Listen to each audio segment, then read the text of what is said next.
저 작은 범위 내에 두 가지 병이 다 있는 거죠. 이 암을 대하는 기본적인 자세는 절대로 방심하면 안 된다. 열심히 잘 치료해도 10년 생존율은 약 72% 정도 된다고 하고, 림프절 전이가 흔히 많이 일어나요. 그리고 이제 원격 전이도 많이 일어나요. 그러니까 나쁜 건 골고루 다 있는 거예요. 여러분 안녕하세요. 갑상선 브루스 시간이 돌아왔습니다. 오늘도 빅브라더 장항수 교수님, 영브라더 장호진 교수님입니다. 안녕하세요. 네, 안녕하세요. 네. 저희가 지난 시간에 수질암에 대해서 배웠잖아요. 뭔가 한 짐 덜었다 약간 이런 느낌이 좀 드는데 너무 복잡하고 어려웠어서 오늘은 또 어떤 암에 대해서 배우게 되나요? 사실은 이제 오늘도 어려운 이야기예요. 한 짐이 늘었군요. 그 여포암하고요, 허슬셀 캔서라고 하는 걸 해보려고 하는데요. 요새 뭐 그 진료 가이드라인들도 많이 나오긴 했지만 질병 분류법도 좀 새로이 나온 것들도 많아요. 그래서 이제 여기 이제 WHO가 2022년에 새로운 그 분류법을 제시를 했는데요. 이건 이제 제가 외과 교과서를 최근에 의뢰받아서 이제 작성했던 그 표를 그대로 갖고 왔어요. 자, 여기 요 부분이 갑상선 암입니다. 네.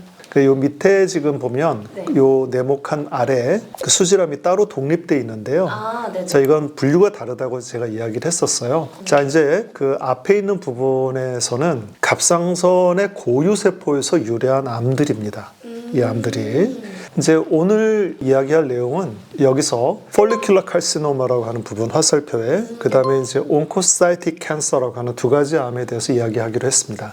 처음 듣는 건데요, 둘 다? 갑자기? 아예 처음 듣는 아이들이 그 나와버렸는데요. follicular thyroid cancer라고 하는 게 칼시노마는 여포암이고요. 네. 그러니까 oncocytic carcinoma라고 하는 거는 이제 어떤 거냐면 조금 이제 이야기가 달라졌는데요. 그 원래 허슬이라고 하는 거는 네. 이웃자 위에 umlaut가 있어요.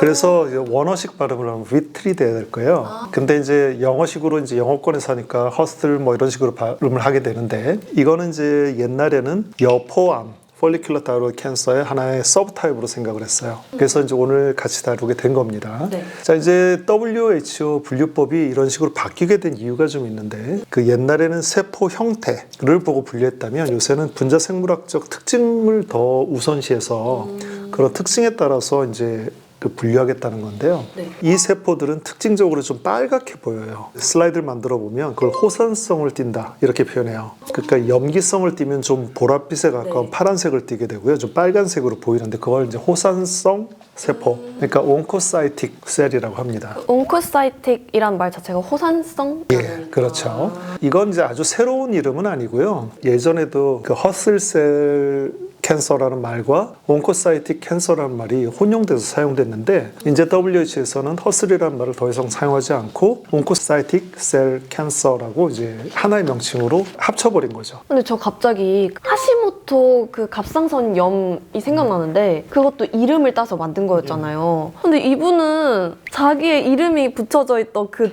병명을 잃게 버리면 너무 마음이 아플 것 같은데요? 난 그런 생각은 안 해봤는데 충분히 가능한 이야기 같네요. 혹시 T세요? 약간 T이신 것 같은데 너무 T 가득하신 것 같은데, 아니 얼마나 슬프겠어요 사실. 그거 내 이름 딴 거야 이렇게 하고 다니셨을 텐데 갑자기 이제 혼용하지 말고 온코사이틱으로만 쓸 거야 이랬을 때 뭔가 상실감? 이 느껴졌을 것 같은데. 다행히 이런 꼴 안 보고 돌아가셨을 것 같습니다. 굉장히 오래전 분위기라서. 근데 너무 T 방금 진짜 너무 T. 너무나 이제 과학적으로 계속 발전하고 또 새로운 명칭이 생겨나다 보니까 이렇게 되는 거라고 생각해요. 호지쌤도 약간 이해 가시죠? 저도 T인데. 둘 다 안 될 것 같습니다. 자, 본론으로 들어갑시다. 안 되겠네. 먼저 여포성암을 이야기해 보겠습니다. 여기를 보시면 이 암이 유두암과 함께 분화갑상선암으로 불린다는 것은 이미 알고 계신 내용들이고요. 원래 갑상선 세포의 특징을 아직 가지고 있어서 요오드를 흡수하고 사이로글로불린 즉 TG를 생산한다는 그 의미죠. 하지만 이 여포암은 유두암과 많이 다른 암입니다. 우선 남녀 성비가 1대3 정도로 유두암에 비해 낮은 편입니다. 이 말은 여성에서 더 많이 생기긴 하지만 유두암과 비교하면 남성에서도 상당수 생길 수 있다는 뜻입니다. 그리고 유두암보다는 조금 더 고령층에서 잘 생깁니다. 그리고 세계적으로는 10에서 30% 정도의 빈도를 보인다고 하지만 한국은 약 한 10% 미만 정도로 발견이 돼요. 그리고 이 암의 특징으로 단일 종양으로 좀 많이 생기고 유두암에 비해서는 엄청 낮은 5에서 10% 정도밖에 되지 않는, 그러니까 인프절 전이보다는 좀 혈행성 전이를 좀 더 많이 일으킨다 보시면 되고, 제가 그 환자분들한테 그런 비유를 하는데, 자, 임파절을 타고 전이가 되면 국도를 타고 가는 속도라고 생각하시고, 혈행 전이가 된다면 고속도로를 타고 가신다 생각하시면 돼요. 그래서 이게 폐나 뼈 쪽으로 굉장히 원격 전이가 많이 되는 거죠. 아, 그럼 더 위험한 거네요. 더 빨리 진행된다고 보시면 돼요. 약 한 30% 정도. 심지어 전이가 있는 부위가 먼저 발견되어서 그 부분을 조사하다가 여포성 갑상선암이라고 밝혀진 경우도 있습니다. 이거 써먹어야겠어요. 지금 듣자마자 눈빛이 약간 욕망으로 가득 차셔가지고 뺏으려고 하죠. 동생이 말한 거 뺏으려고. 호지쌤, 이거 바로 딱 조심하세요. 이거 뭐야, 학회 같은 데 갔을 때 먼저 말할 가능성이 있다고요. 학회에서 먼저 말하는 사람이 임자예요, 사실은. 여기에 이제 어쨌든 하나 중요한 이야기를 하나 하면 네. 림프절 전이가 별로 잘 안 일어난다고 했어요. 하지만 이런 경우에도 림프절 전이가 생긴다면 비록 빈도수는 낮지만 굉장히 위험해요. 네. 그래서 림프절 전이가 있는 경우에는 그냥 단순한 우리가 유두암에서 생각하던 것과는 차원을 다르게 심각하게 생각을 해야 됩니다. 네. 여기까지만 들어도 뭔가 유두암보다는 훨씬 위험하다라는 생각이 들어요. 특히 그 고속도로를 말씀하시니까 뭔가 좀 확 와닿았는데, 유두암보다 전이가 더 심하게 일어나고 그렇게 하니까 더 급하게 잘 치료해야 될 것 같은데, 진단은 어떻게 해야 될까요? 이 제일 큰 문제가 진단이 제대로 잘 안 돼요. 이 암은. 일단 뭐 증상이 없는 건 다른 암들하고 똑같고요. 그리고 더 문제는 유두암 같은 경우는 초음파만 봐도 아, 이건 암이겠네 라는 느낌이 있다고 와요. 근데 이건 악성과 양성이 구분이 잘 안 돼요. 그리고 세친 검사를 해서 진단한다 그랬잖아요. 근데 이거는 세친 검사도 안 됩니다. 그건 왜 그런 거예요? 암과 네. 암이 아닌 종양 네. 두 가지가 세포는 똑같이 생겼어요. 그러니까 세포를 백날 뽑아봤자 똑같이 나오니까 이건 암인지 아닌지를 감별할 수가 없다는 거죠. 전에 조직을 좀 더 많이 채취를 하려고 코어 생검 방법을 쓴다고 하셨었잖아요. 엄청 무섭게 생긴 그 약간 대검 같은 걸로 이렇게 찔러가지고 그것도 혹시 도움이 안 될까요? 이게 학회에서는 굉장히 논란이 되는 거예요. 그러니까 일반인들이 이런 말을 하기 쉽지 않은 건데, 하여튼 뭐 MC는 엄청 지금 이쪽에 발전을 한 것 같습니다. 근데 이제 그렇게 조직을 취하면 일부 도움이 된다는 사람들도 있어요. 있기는. 근데 전체적인 의견으로는 그게 그렇게 크게 도움이 되지 않는다. 그래서 이제 세포 진단은 뭐 거의 가치가 없다. 이렇게 표현해요. 근데 저희가 항상 진단을 빨리 해서 빨리 치료를 하는 걸 항상 최우선으로 했는데, 진단 자체가 안 되니까 이건 정말 큰 문제라는 생각이 들어요. 그럼 저희는 어떻게 해야 돼요? 방금 이제 장학쌤 말씀하신 대로 이 암은 세포로는 구별이 되지 않고 최종적으로 종양 내부에 있는 혈관을 침범한 정도, 그리고 종양의 피막 침범 정도로 이 암인지 아닌지 구별할 수밖에 없습니다.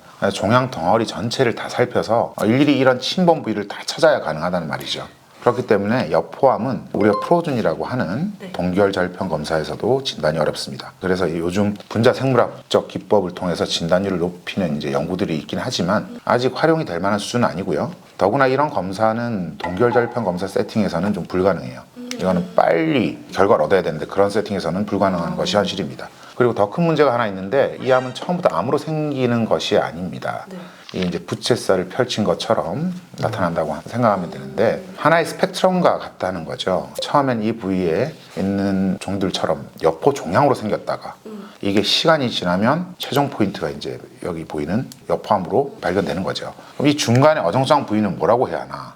그러니까요. 이거는 암도 아니고 그렇다고 안전하지도 않고. 그러니까 이제 굉장히 골치가 아픈 거죠.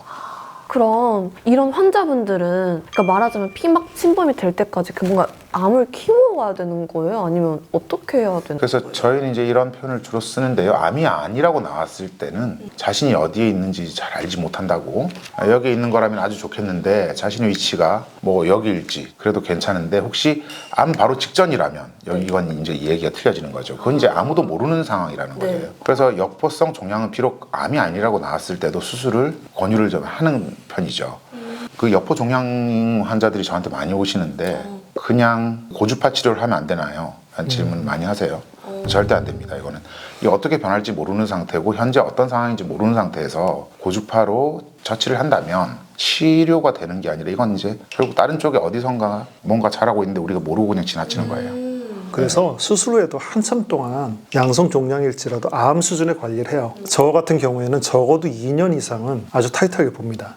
뭔가 암이 아니라고 나왔는데도 걱정을 해야 된다고 하면 사실 되게 마음이 힘들 것 같아요. 이게 어디로 갈지 나도 모르니까. 근데 선생님들도 지켜보자 하고 아직 모른다고 하시니까 뭔가 마음이 불안할 것 같은데, 아까 이 내용을 다시 보면 이 아래 있는 분류는 뭐예요? 여포암에도 또 종류가 나뉘는 건가요? 아까 이야기했어요. 암이 진단되려면 종양 내부에 있는 혈관으로 암세포가 침범했든지 바깥쪽 피막이 침범되어 있어야 암이라고 했어요. 네. 근데 침범된 범위가 굉장히 조금밖에 안 돼 있으면 이걸 최소 침륜형이라고 표현하고요. 조금 더 넓게 침범에 들어가면 광범위 침륜형 이렇게 표현해요. 이제 이렇게 구분되어지는 게 조금 어정쩡할 수 있는 게, 네. 자, 이런 거죠. 여기 표에 나와 있는 대로 최소 침륜형은 혈관 침범이 4개 미만이고, 이거 침범됐다 하더라도 현미경적으로만 침범이 있을 때, 그리고 광범위 침륜형은 4개 이상이고 유관적인 침범이 있을 때, 경계가 애매하죠. 근데 그 침범 정도에 따라 이렇게 구분하는 이유가 있어요. 이건 이제 제 환자의 사진인데요. 네. 자, 이거 딱 잘라놓고 보면 저 아래쪽에 이제 약간 이제 호박빛이라고 표현하죠. 네. 저 표현한 저 부분이 여포 종양이었는데 동결 절편 검사에서도 말을 못 해줬어요. 네. 그리고 최종적으로 진단 갔을 때 결국 폴리큘라 칼시노마, 여포암이라고 진단이 됐어요. 한참 뒤에야 진단이 됐는데 네. 이 사람은 다행히 최소 침륜형이라고 이제 진단이 되었던 케이스입니다. 이 두 가지가 뭔가 되게 다른 게 있으니까 이렇게 나눠놓은 거잖아요. 이 두 가지는 거의 다른 암이라고 봐야 될 것 같은 생각이 들 정도로 예후가 틀려요. 여기 보시는 대로 최소 침륜형은 네. 원격 전이도 거의 일어나지 않고 림프절 전이도 없지만, 광범위 침륜형은 원격 전이가 일어날 확률이 80% 정도입니다. 그 주변 기관으로 침범이 잘 일어나죠. 그리고 유두암에 비해 림프절 전이는 많지 않지만 림프절 전이 있다면 예후는 훨씬 더 불량합니다. 그래서 사망률이 한 20% 정도 돼요.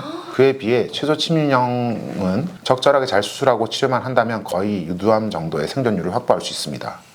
저는 그냥 크기로만 나눈다고 생각했는데 아예 다른 성질을 갖고 있는 암이었네요. 이게 같은 범주에 들어간다는 것 자체가 좀 신기할 정도인데요? 자, 제가 수술했던 참 어려웠던 케이스를 한번 보여드리겠는데요. 혈관 침범이 저렇게 일어난 거예요. 각 유형에 대해 조금 다른 치료를 하게 되는데요. 게다가 더 나쁜 거는 방사성 요오드 치료가 안 돼요.